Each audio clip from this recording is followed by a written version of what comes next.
ஆண்டவராகிய இயேசு கிறிஸ்துவின் நாமத்தில் உங்கள் யாவருக்கும் என்னுடைய அன்பின் வாழ்த்துக்கள். என் வழியில் அவர் சத்தத்தின் வாயிலாக உங்களை சந்திப்பதில் மிகுந்த மகிழ்ச்சி.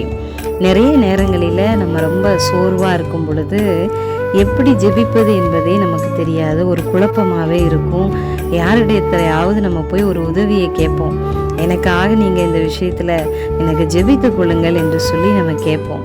ஆனால் நாம் கேட்டுக்கொள்ளாமலே நமக்காக ஒருவர் உதவி செய்கிறார்.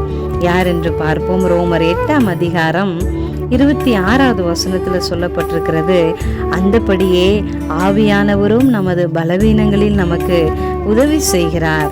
நாம் ஏற்றபடி வேண்டிக் கொள்ள வேண்டியது என்னதென்று அறியாமல் இருக்கிறபடியால் ஆவியானவர் தாமே வாக்கு கடங்காத பெருமூச்சுகளோடு நமக்காக வேண்டுதல் செய்கிறார். ஆம் பிரியமானவர்களே, நமக்காக பரிந்து பேச, நமக்காக வேண்டுதல் செய்ய எப்போது நம்மோடு ஆவியானவர் நம்மோடு இருந்து கொண்டிருக்கிறார்.